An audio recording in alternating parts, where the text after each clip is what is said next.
সুদর্শন বাড়িতে নেই, ওরা সব বুঝতে পারতেন দেবতারা কখন কে কোথায় যাচ্ছে। তা সে কাঠ কাটতে গেছেন বাইরে, তখন এসে অঘবতীকে বলেছেন যে আমি অতিথি, সৎকার করো।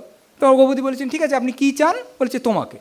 তো অঘবতী বলছে অনেক কিছু বলেছে, না এই দ্রব্যের প্রলোভন দেখিয়েছে, ওই এটা না ওটা না, আমি তোমাকেই চাই। তখন কিছু করার নেই, কারণ স্বামীও তো বলে গেছে অতিথিকে তুষ্ট করতে হবে। অঘবতী তখন সহাস্যে ধর্মের সঙ্গে অন্য কক্ষে গমন করেছেন। এবার সুদর্শন ফিরে এসছেন, ফিরে এসে স্ত্রীকে ডাকছেন, স্ত্রী সাড়া দিচ্ছেন না, কারণ তিনি ভাবছেন যে অন্য পুরুষের বাহুতে আমি এখন আছি, এই সময় কি সাড়া দেওয়াটা উচিত, এটা ঠিক নয়। তখন ব্রাহ্মণ কুটির থেকে চিৎকার করে বলছেন, আমি ব্রাহ্মণ অতিথি, এই মুহূর্তে তোমার ভার্যা আমাকে তৃপ্ত করছেন, এবার কি করতে হয় করো। এই কথা শুনে সুদর্শন সঙ্গে সঙ্গে তার ঈর্ষা এবং তার ক্রোধ ত্যাগ করে বলছেন আপনার সুরত সম্পন্ন হোক। সঙ্গে সঙ্গে ধর্ম বেরিয়ে এসে বলছেন তোমার জয় হোক, আমি তোমাকে পরীক্ষা করছিলাম, তোমার পিছনেই মৃত্যু দাঁড়িয়েছিলেন, যে মুহূর্তে তুমি অতিথি সৎকার ব্রত থেকে চ্যুত হতে সঙ্গে সঙ্গে মৃত্যু তোমাকে নাশ করতেন, তুমি ধন্য যে তুমি মৃত্যুকে জয় করেছ। এতে এইটুকু অন্তত বোঝা যায় যে অতিথি সেবার ক্ষেত্রে, তাকে তুষ্ট করার ক্ষেত্রে কোনো রকম সীমা নেই। লিঙ্গ এই রকম যে বিভেদ, একজন ছেলে একজন মেয়ে, এখন ডোনাল্ড ট্রাম্প খুবই বলছেন যে এই দুটো লিঙ্গ হয়, এর মধ্যে আর কিছু হয় না। তা সেইটে আমাদের যে পুরাণ, আমাদের যে কাব্য, এখানে অনেক ক্ষেত্রে লিঙ্গের বিভেদ পুরোপুরি অতিক্রম করা হয়েছে। আমরা শিখণ্ডীর নাম জানি, শিখণ্ডী নারী হয়ে জন্মেছিলেন, কিন্তু দ্রুপদের ছেলের শখ, সেই জন্য ছেলে হিসেবেই তাকে বড় করা হচ্ছে, একজন মেয়ের সঙ্গে তার বিয়েও দেওয়া হয়েছে।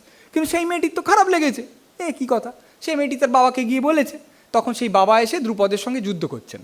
এবার আমার জন্যে যুদ্ধ হলো, আমার জন্য পিতামাতার এত কষ্ট, এই ভেবে শিখণ্ডী বনে গেছেন প্রাণ ত্যাগ করবেন। সেখানে একজন যক্ষের সঙ্গে দেখা হয়েছে, সেই যক্ষের কাছ থেকে শিখণ্ডী পুরুষত্ব ধার নিচ্ছেন, নিজের নারীত্ব দিচ্ছেন। আবার ভঙ্গাশ্বর নামে এক রাজা ছিলেন, তার 100টা ছেলে। এবার তিনি একটা সরোবরে চান করতে গিয়ে হঠাৎ মেয়ে হয়ে যান, স্ত্রী হয়ে যান।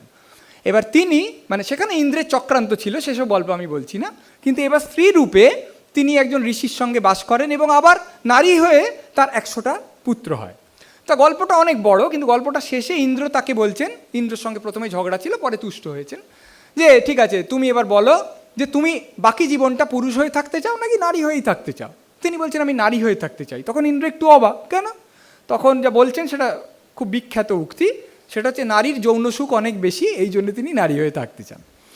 আরেকটা গল্প বলি, সেখানে বৈবস্বত মুনি একটা যজ্ঞ করেছেন একটা ছেলে চেয়ে, তখন যজ্ঞ তো ছেলে চেয়েই করতে হবে, কিন্তু একটা মেয়ে হয়েছে। তা মুনি খুব অবাক হয়েছেন, যে বৈবস্বত মনু খুব অবাক হয়েছেন যে এটা কি হলো। দেবতাদের বলেছেন, দেবতারা বলছেন না তোমার বউ মনে মনে মেয়ে চেয়েছিলেন তাই আমরা মেয়ে দিয়েছি। না এরকম হবে না, প্রচুর ধরে করে তো ওকে আবার ছেলে করে দেওয়া হয়। তো সেই ছেলে বড় হয়েছে, তো ঘোড়ায় চড়ে একটা জঙ্গলে গেছে, একটা হরিণের পেছনে তাড়া করে। তো জঙ্গলটা ঢুকতেই সে মেয়ে হয়ে গেছে। কেন না, কারণ সেই জঙ্গলে শিব ও পার্বতী বিহার করতেন এবং শিব বলে দিয়েছিলেন ওখানে যে ঢুকবে স্ত্রীত্ব প্রাপ্ত হবে। তা ঘোড়াটাও ঘুড়ি হয়ে গেছে আবার, এত দূর সেই ব্যাপার। তো এইবারে কি করবে, তো বুঝতে পারছে না। তখন গিয়ে মহাদেবকে বলেছে স্যার আমি তো জানতাম না আমি এরকম করে মেয়ে হয়ে গেছি। তখন মহাদেব বলছে কিছু করার নেই, ওখানে নিয়মটা তাই, তো তোমার তাই হবে। পার্বতীর একটু দয়া হয়েছে, বলছে ঠিক আছে আমি তোমাকে একটা বর দিচ্ছি যে তুমি 1 মাস ছেলে 1 মাস মেয়ে হবে। যখন তুমি পুরুষ হবে তখন স্ত্রী সত্তায় কী করেছো সেই স্মৃতিটা তোমার লুপ্ত হবে, আবার যখন তুমি স্ত্রী হবে তখন তোমার পুরুষ সত্তায় তুমি কী করেছো তা লুপ্ত হবে। তো এরকম করে আবার একজন বুধ বলে একজনের সঙ্গে সঙ্গম করে তার নারী অবস্থায় একজন পুত্র হয়েছে, পরে আবার তিনি মহাদেবকে তুষ্ট করে পুরোপুরি ছেলে হয়ে যান।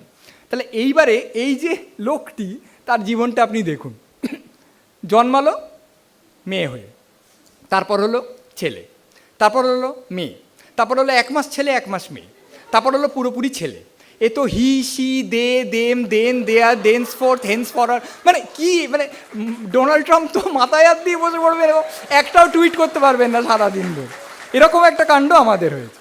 এবারে এই লিঙ্গ টিঙ্গর কথা নয়, একজন মানুষ রাক্ষস হয়ে গেছিলেন, সমস্ত প্রায় বর্ডার পেরিয়ে, সেই গল্পটা বলি। অবশ্যই আমাদের তো ওখানে অভিশাপ দিলে তাই হতো। একজন রাজা ছিলেন, তার নাম কলমাসপাদ। তিনি আসছেন মৃগয়া করে, এবার একটা সরু রাস্তা, ওই দিক থেকে আসছেন বশিষ্ঠর পুত্র, তার নাম শক্তি, আর ইনিও আসছেন। তা কেউ কাউকে রাস্তা ছাড়বে না, আমি রাজা রাস্তা ছাড়বো না, আমি ব্রাহ্মণ রাস্তা ছাড়বো না, এই নিয়ে ঝগড়াঝাটি হয়েছে। রাজা ব্রাহ্মণকে এক চাবুক মেরেছে, সঙ্গে সঙ্গে শক্তি অভিশাপ দিয়েছেন তুমি রাক্ষস হয়ে যাবে। খুব খারাপ কাজ করেছেন, কারণ 1-1.5 দিন বাদে যেই রাক্ষস হয়ে গেলেন উনি প্রথম এসে শক্তিকে খেয়ে নিলেন। এতে বোঝা যায় অভিশাপ দেওয়ার সময় বুঝে শুনে দেবেন। আরে খরগোশ হয়ে যাও, কেন্ন হয়ে যাও বলা যেত, তো রাক্ষস হয়ে যাও বলতে গেলি কেন? এরপরে বশিষ্ঠের 100টা ছেলে ছিল, সবাইকে উনি খেয়ে নিলেন। এরপরে একদিন বশিষ্ঠকে খেতে গেছেন, তখন বশিষ্ঠ মন্ত্রপুত জল তার গায়ে ছড়িয়ে দিলেন এবং উনি আবার মানুষ হয়ে গেলেন। তখন বললেন যে এই যাও, রাজা হয়ে আবার শাসন করো, আর কখনো ব্রাহ্মণদের অপমান করো না। যাবার সময় উনি বলছেন যে ঠাকুর, আমার একটা প্রার্থনা আছে। কি প্রার্থনা? না, আমার একটা ছেলে চাই, তো আপনি যদি আমার মহিষীর সঙ্গে সঙ্গম করেন, একটা পুত্র আমাদের উপহার দেন। হঠাৎ এই কথাটা বলতে গেলেন কেন? কারণ তিনি যখন বিভিন্ন মানুষকে, শুধু বশিষ্ঠর 100টা ছেলে তো খাননি, আরও অনেক মানুষ খেয়েছেন। তা খেতে খেতে একটা সময় একজন ঋষিকে খেয়েছিলেন, যিনি সেই মুহূর্তে তার ভার্যার সঙ্গে সঙ্গম করছিলেন, এবং তার স্ত্রী এই রাক্ষসকে, মানে এই রাজাকে অভিশাপ দেন যে তুমি যদি কখনো সঙ্গম করো, সঙ্গে সঙ্গে তোমার মৃত্যু হবে। এটা শুনলে আমাদের আরও একটা গল্পের কথা মনে পড়ছে, সেটা আমি বলবো, কিন্তু তার আগে একটা কথা বলি। তো এবার তো অনেককেই বলা যেত যে আমার মহিষীর গর্ভে পুত্র উৎপাদন করো, বশিষ্ঠকে বলতে গেলেন কেন? আমার ধারণা এখানে গল্পটায় লেখা আছে যে ওই স্ত্রী বললেন যে তুমি বশিষ্ঠকে গিয়ে বলো, কিন্তু নিয়োগ অনেককে দিয়ে করানো যায়। এটার কারণ আমার মতে যে উনি ভেবে দেখলেন যে লোকটার 100টা ছেলেকে আমি খেয়ে নিয়েছি, সেই লোকটাই যদি আমার মহিষীর গর্ভে একটি পুত্র উৎপাদন করেন, এবং সেই পুত্র যদি আমার চোখের সামনে ঘুরে বেড়ায়, এবং তাকে যদি আমায় লালন পালন করতে হয়, তাহলে তার মধ্যে একটা প্রায়শ্চিত্ত হতে পারে, যে প্রায়শ্চিত্তটা আমার করা উচিত। এইবার সেই গল্পটা যেটা আপনাদেরও মনে পড়েছে, সেটা হচ্ছে হরিণ আর হরিণী সঙ্গম করছে। এই সময় পাণ্ডু তীর ছুঁড়লেন এবং হরিণ মারা গেল, কিন্তু হরিণ মারা যাওয়ার আগে বড় সংলাপ বলে গেল। দেখা গেল সে হরিণ নয়, তিনি একজন ঋষি। হরিণের রূপ ধরে তিনি তার ভার্যার সঙ্গে রতিক্রীড়া করছিলেন। তিনি বললেন যে ঠিক আছে, তুমি না জেনে ব্রাহ্মণকে মেরেছ, ব্রহ্মশাপ লাগবে না, কিন্তু দুটো প্রাণীর চরম আনন্দের সময় তুমি যে তাদের একজনকে হত্যা করার পরিকল্পনা করেছো, এই চূড়ান্ত নীচতার জন্য, এই চূড়ান্ত মূঢ়তার জন্য অভিশাপটা হলো এই যে তুমি যদি কখনো সঙ্গম করো, তুমি মারা যাবে। বোঝা যাচ্ছে প্রাচীন ভারতে একটা ধারণা ছিল, ও সেটা তো আমরা আরও একটা জায়গা থেকে জানতে পারি, যে দুই ক্রৌঞ্চ পাখি যখন মৈথুন করছিল, তাদের মধ্যে একজনকে যখন একজন মেরে ফেলেছিল ব্যাদ, তখন একজন লোক একটা শ্লোকে বলেছিলেন যে করোনা করোনা প্রতিষ্ঠা লাভ হে নিশা চিরকালের তরে। তার মানে বোঝা যাচ্ছে যে কোনো প্রাণীও যদি যৌনতা করে, সেটা এত আশ্চর্য সুন্দর একটা আনন্দ যে তখন তাকে কোনোভাবেই হত্যা তো করা যাবেই না, সত্যি বলতে কি বিঘ্নও ঘটানো যাবে না। আমাদের মনে থাকতে পারে যে যুধিষ্ঠির ও দ্রৌপদী যখন একাসনে ছিলেন, তখন অর্জুন এসেছিলেন, হঠাৎ এসে পড়েছিলেন, সেই জন্য তাকে 12 বছর বনবাসে যেতে হয়েছিল। তার মানে একটা বর্ডার ছিল আগেকার দিনে, যে যৌনতার সময় এই তীব্র ও সুন্দর অনুভূতি ভোগ করার সময় তুমি বিঘ্ন ঘটাতে পারো না, তুমি কাউকে হত্যা তো করতে পারোই না। তাই কেউ যখন প্রাচীন ভারতের দোহাই দিয়ে ভ্যালেন্টাইন্স ডের সময় তোমরা চুমু খাচ্ছিলে কেন বলে কান ধরে কাউকে ওঠবোস করায়, তখন সে প্রাচীন ভারতটা সম্পর্কে অন্তত জানে না, এই কথাটুকু আমরা নিশ্চিতভাবে বলতে পারি। এইবার আমরা একটা অদ্ভুত লোক সম্পর্কে গল্প শুনব, যে লোকটা রাক্ষস হয়ে যায়নি, কিন্তু একটা ভিন গ্রহের প্রাণী হয়ে গিয়েছিল। এটা একটা সিনেমা, এটার নাম হচ্ছে ডিস্ট্রিক্ট 9। এটা 2009-এ তোলা হয়েছিল। এটা পরিচালনা করেছিলেন নীল ব্লমক্যাম্প বলে একজন ভদ্রলোক। এই সিনেমাটা দেখা যায় একটা শহর, সেটা দক্ষিণ আফ্রিকা, কিন্তু সেটা বড় কথা নয়। একটা শহর, সেখানে একটা মহাকাশযান এসে হট করে দাঁড়িয়ে গেল, আর সে নড়েও না চড়েও না। কী ব্যাপার? অনেক পরে মিলিটারি থেকে হেলিকপ্টার নিয়ে টিয়ে গিয়ে লোহার পাত কেটে দেখা গেল যে তার মধ্যে কোনো আশ্চর্য আলো জ্বলে উঠলো না, কোনো অদ্ভুত মহাজাগতিক সঙ্গীত হলো না। সেখানে ল্যাল ল্যালে বিচ্ছিরি দেখতে, মানুষের চোখে খুব কুৎসিত ভিন গ্রহের প্রাণী হাজার হাজার তারা আছে, তারা খেতে পাচ্ছে না। ওই মহাকাশযানটা জ্বালানি বা তেল কিছু একটা শেষ হয়ে গেছে, তাই ওটা নড়ছে না।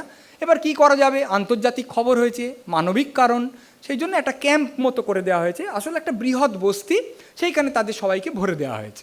সিনেমাটা যখন শুরু হচ্ছে, এই ঘটনার 20 বছর পেরিয়ে গেছে, এবং মানুষদের মধ্যে একটা প্রচণ্ড অসন্তোষ, ওই শহরের লোকদের মধ্যে। এটা কি ব্যাপার?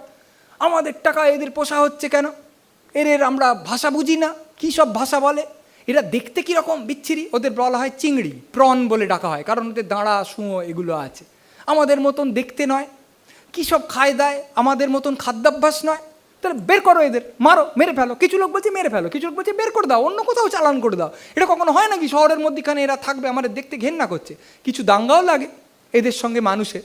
এই যে প্রচণ্ড জনমত, এতে সরকার ঠিক করে যে সত্যিই তো এদের রাখা যায় না, তো একটা সংস্থাকে দায়িত্ব দেওয়া হয় যে তোমরা এদের আরেকটা ক্যাম্পে নিয়ে যাও। সেটা আসলে একটা কনসেন্ট্রেশন ক্যাম্প, কিন্তু সেটা এখন চেপে রাখা হচ্ছে।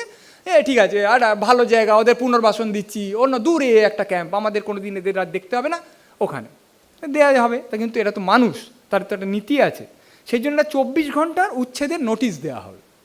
গিয়ে সেটা দেওয়া হবে, 24 ঘন্টা পর মেরে বের করে দেওয়া। তাতে যদি তুমি বাধা দাও তখন তোমাকে এটা গুলি করতেই হবে, কী করা যাবে। তো এবার 24 ঘন্টা নোটিশ দেওয়ার জন্য নেতা যাকে নির্বাচন করা হয়েছে সে গেছে, সে এরকম করছে, এখানে যাচ্ছে ওখানে যাচ্ছে, একটু বেশি উৎসাহী। তো এই করতে গিয়ে একটা জিনিস এরকম করে নামাতে গিয়ে সেখান থেকে থক করে একটা তরল তার হাতে পড়ে যায়, আর আরেকটা জায়গায় মুখে অনেকটা তরল ছিটকে চলে আসে।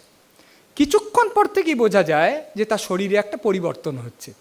পরিবর্তনটা মূলত হাতে হচ্ছে গোড়ার দিকে, কিন্তু তার গোটা শরীরেই একটা পরিবর্তন হচ্ছে। সে আর মানুষের খাবার খেতে পাচ্ছে না, তার মধ্যে কী সব যেন একটা ঘটছে, এবং ক্রমশ দেখা যায় তার হাতটা ওই মহাকাশের মানে ভিন গ্রহের ওই যে প্রাণী তাদের মতন একটা দাঁড়া দাঁড়া মতন একটা অদ্ভুত নৌকোলা হাত হয়ে যাচ্ছে।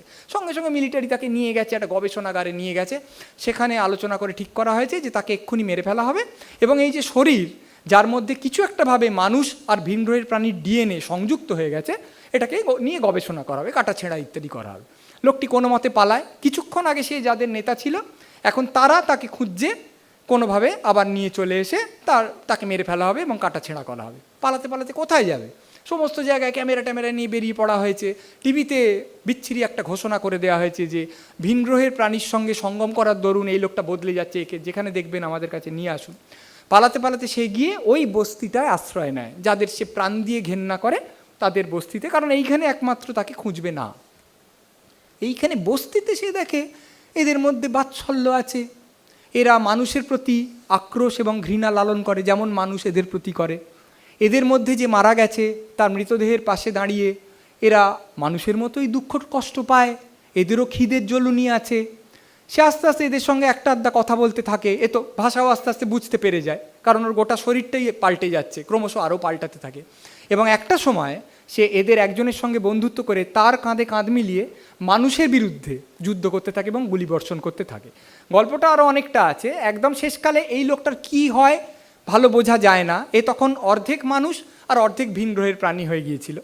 এটুকু আমরা জানতে পারি, সিনেমা শেষে বলে দেওয়া হয় ডিস্ট্রিক্ট 9 থেকে ডিস্ট্রিক্ট 10-এ এই সবাইকে নিয়ে যাওয়া হয়েছে, ওখানে সবাইকে ভরে দেওয়া হয়েছে। মহাকাশযানটাও বেশি চলে গেছে, তার একটা কারণ আছে, সেটা আবার ফিরে আসতে পারে কিনা কেউ জানে না। শেষকালে আমরা একটা ইন্টারভিউ দেখি এই ভদ্রলোকের বউয়ের। তিনি বলছেন যে আমার এখানে আমার এই দরজার সামনে বাড়িতে কেউ একটা জঞ্জাল দিয়ে তৈরি গোলাপ ফুল রেখে চলে গেছে। এটা কে? এটা কি ও? তা তো হতে পারে না, কারণ ও তো এখন ওরা হয়ে গেছে, অন্য হয়ে গেছে। তাদের পক্ষে কি প্রেম অনুভব করা, যাকে প্রেম করি তাকে একটা গোলাপ ফুল দিতে হয় এটা বোঝা, এগুলো সম্ভব না? ওটা বোধহয় হতে পারে না। আর শেষ শটে আমরা দেখি একটা সম্পূর্ণ ভিন গ্রহের প্রাণী, আমরা বুঝতে পারি সে এই লোকটাই, কিন্তু তার কোনো স্বাক্ষর তার বহিরঙ্গে অন্তত নেই। সে জঞ্জাল দিয়ে একটা গোলাপ ফুল তৈরি করছে। এইখানে সিনেমাটা শেষ হয়ে যায়। এটা 2009-এর সিনেমা, কিন্তু হয়তো এখনও প্রাসঙ্গিক বলে আমাদের মনে হতে পারে। শেষকালে একটা কষ্ট কল্পনার কথা বলি। ধরা যাক এই যে এখন যুদ্ধ হচ্ছে, আজকেও তো বোধহয় আজকে না কালকে ইরান বলে দিয়েছে না আমি আবার আটকে দিলুম, আমি জাহাজ যেতে দেবো না। এ তো কোন দিকে যাচ্ছে বোঝা যাচ্ছে না। তা হয়তো এটা ভয়ঙ্কর আকার ধারণ করবে, এবং কেউ তো ভাবতেই পারে যে সমুদ্রে শুধু একটা জায়গা আমি আটকাবো কেন? সমুদ্রের তলা দিয়ে জানেন বোধহয় যে ইন্টারনেটের প্রচুর জট জটিল হাজার লক্ষ কী সব তার চলে গেছে, তো 100টা বা 200টা মাইন ফাটিয়ে দিল সেটাকে নষ্ট করে, ইন্টারনেটের লোডশেডিং হয়ে গেল। ভেবে দেখুন, আমরা আছি কিন্তু ইন্টারনেট বলে কোনো বস্তু নেই, গুগল নেই, আপনার হোয়াটসঅ্যাপ নেই, আপনার ইনস্টাগ্রাম নেই, ফেসবুক নেই, নেটফ্লিক্স নেই, মানে জীবন নেই সোজা কথায় বলা যায়। তখন কি হবে? তখন এতে কোনো সন্দেহ নেই যে পালে পালে 15 বছরের নিচে যত ছেলে মেয়ে আছে, জাতি ধর্ম বর্ণ ভাষা নির্বিশেষে সমস্ত বর্ডার ভেঙে রে রে রে রে করে তেড়ে যাবে যারা এই কাজটা করেছে তাদের দিকে। এবং এই রকম একটা সেনাবাহিনী এ তো পৃথিবীতে কেউ কখনো দেখেনি, মানে এ তো হতে পারে না। তার কারণ হচ্ছে আপনি অনেক সেনাবাহিনী দেখেছেন, কিন্তু এত কম বয়সে তো দেখেননি। কেউ কেউ তো মানে খালি গা এবং ডায়াপার পরে আছে, একটা বর্ম কোনো মতে গলি নিয়েছে, তাই নিয়ে হামাগুড়ি দিয়ে যাচ্ছে, এরকম একটা সেনাবাহিনী আপনারা দেখেননি। তার চেয়ে বড় কথা হলো যে এরা সমস্ত লোক যাচ্ছে হই হই করে দৌড়ে চলে যাচ্ছে, সেইখানে এত লোক একটা সেনাবাহিনীতে কটা লোক যোগ দিতে পারে? কিন্তু এখানে তো আক্রমণকারী দেশ আক্রান্ত দেশ সবাই যাবে, তাই এত সংখ্যাও দেখেনি। কিন্তু তার চেয়ে বড় কথা এই সেনাবাহিনী জিতবে এই দুটো কারণে নয়, আসল কারণ হচ্ছে এরা হচ্ছে নেশাড়ু। আপনি যদি গাঁজাখোরের কাছ থেকে ছিলিম কেড়ে নেন, আপনি যদি মাতালের কাছ থেকে বোতল কেড়ে নেন, সে যা হিংস্র হয়ে যায়, মানে এরা এক একজন 500-600 জন সিনা বাহিনীও আপনি বলতে পারেন। তা সেইভাবে দৌড়ে চলে যাচ্ছে। এবার এদের ওপর গলাগুলি বর্ষণ করবে এরকম পাষণ্ড পৃথিবীতে নেই, তাকে তো থাবড়ে গ্রহ ছাড়া করা হবে, এই তুমি কম বয়সী ছেলে মেয়েকে মারছো। ফলে এরা গিয়ে সিংহাসন ধরে ঝাঁকিয়ে যে যেখানে আছে, সে আমেরিকার লোক হতে পারে, ইসরায়েলের লোক হতে পারে, তাকে বলবে এক্ষুনি তুমি ডুবুরি নামাও, ওইসব মেরামত করো, আমি জানি না, ইন্টারনেট আগে ঠিক করো, তারপর কথা হবে। ফলে সেই যে অলীক যুদ্ধ, যা অহিংস যুদ্ধ কিন্তু একটা আশ্চর্য অলীক বিশ্বযুদ্ধ, এবং তার ফলে একটা অলীক বিশ্ব শান্তি যা প্রতিষ্ঠিত হবে, সেই দিকে তাকিয়ে একটা অদৃশ্য গেলাস তুলে চিয়ার্স বলে আমরা আজকের এই বর্ডার সম্পর্কিত বক্তৃতা শেষ করব। ধন্যবাদ, নমস্কার।